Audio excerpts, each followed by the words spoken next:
చచ్చిపోయేటప్పుడు ఇవన్నీ మనం వెంట రావు, కానీ మనం వెంట వచ్చాయి కొన్ని ఉన్నాయి అన్నాడు ఆయన. చాలామంది లోకం ఏం చెప్పుద్ది, పోయేటప్పుడు ఏమి తీసుకుని పోవో అని అంటారు. కానీ మరి వీళ్ళు అజ్ఞానులు కదా, వీళ్ళకి ఏం తెలుసొచ్చు? బైబిల్ చదివితే తెలుస్తుంది. బైబిల్ ఏం చెబుతుంది? వాడు చచ్చిపోయిన తర్వాత వాని వెంట, వాని క్రియలు వాని వెంట పోవచ్చున్నవి. ఏం వెళ్తున్నాయి అంట? మనము చేసిన పనులు చచ్చిన తర్వాత వాని వెంట డబ్బులు రాకపోవచ్చు, ఇల్లు వాకిలు రాకపోవచ్చు, కట్టుకున్న బట్టలు రాకపోవచ్చు, కట్టుకున్న భార్య బిడ్డలు రాకపోవచ్చు, నీ బంగారం నీ వెండి నీతో రాకపోవచ్చు, కానీ నీ పనులు నీతో కూడా వస్తాయి అన్నాడు ఆయన. ప్రకటన గ్రంథం చూడండి ఎంత మంచి మాట చెబుతాడో. 14వ అధ్యాయము 13 వచనం, అంతటా ఇప్పటి నుండి ప్రభువునందు మృతి నొందిన మృతులు ధన్యులని వ్రాయమని చెప్పెను. పరలోకములో ఒక స్వరము చెప్పగా వింటిని, నిజమే, వారు తమ ప్రయాసలు మాని విశ్రాంతి పొందుదురు. వారు తమ ప్రయాసలు మాని విశ్రాంతి పొందుదురు, వారి క్రియలు వారి వెంట. చచ్చేటప్పుడు ఏమొస్తున్నాయి మన వెంట? మనం చేసిన క్రియలు ఏమొస్తున్నాయి? రేపొద్దున మన వెంట ఏమి రావాలి? మనం ఏదైతే దేవుని కొరకు చేసామో అది మన వెంట రావాలి. ఏ రక్షణ అయితే పొందామో ఆ రక్షణ మన వెంట రావాలి. దేవుని కొరకు మనం ఏమేం చేసామన్నీ ఆ నీతి క్రియలు మన వెంట రావాలి. అన్నీ వస్తాయి, పాపపు క్రియలు వస్తాయి, నీతి క్రియలు కూడా వస్తాయి.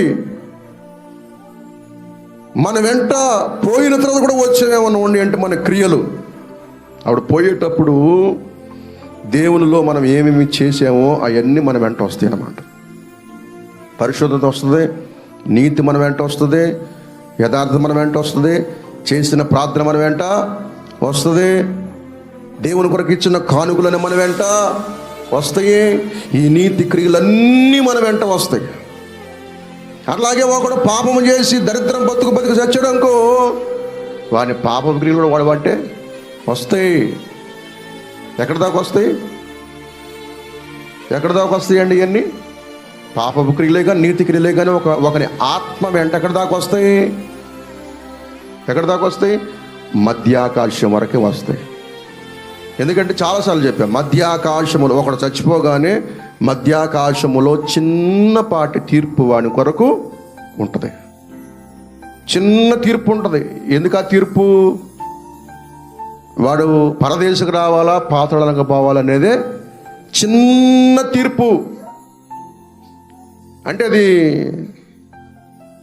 ఒకడు ఎక్కడికి వెళ్ళాలని నిర్ణయించడానికే ఆ చిన్న తీర్పు. అసలు పెద్ద తీర్పు ఆఖరిలో మళ్ళీ ఉంటుంది అన్నమాట. ఇప్పటికైతే వాడు ఏ ప్లేస్కి వెళ్ళాలో తెలియజేయటాకే టోటల్గా కింద రాయబడిన, చచ్చిపోగానే గీత కొట్టేసి కింద వీడు పరదేశ పాతాళ వేలు వ్యక్తి అని కింద గీత కొట్టేసి వాడి జీవితకాలం పైన అంతా ఉంటుంది, లెక్కలన్నీ పైన అంతా ఉంటుంది, వాడు ఎన్ని సంవత్సరాలు బతికడం ఉంటుంది, వాడు చేసిన క్రియలన్నీ ఉంటాయి.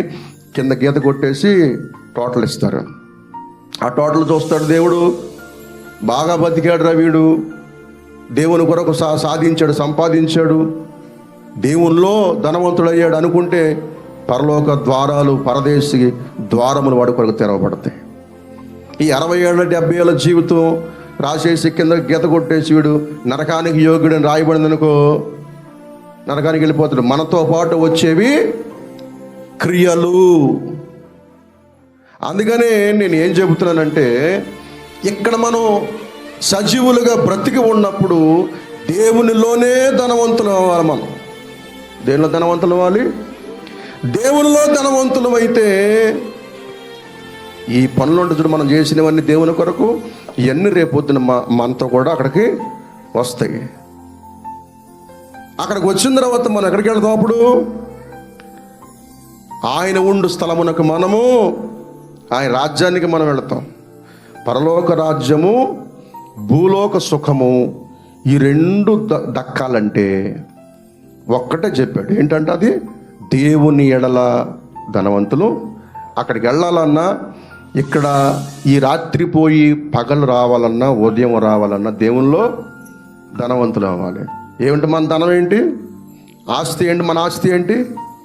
మన పొందుకున్న రక్షణ మన ఆస్తి, కాపాడుకునే పరిశుద్ధ జీవితమే ఆస్తి, చేసే తెల్లవారులు చేసే ప్రార్థన మన ఆస్తి, వేకు లేచి చేతులెత్తి దేవుని స్తుతిస్తాను చూడు, అదే మన ఆస్తి.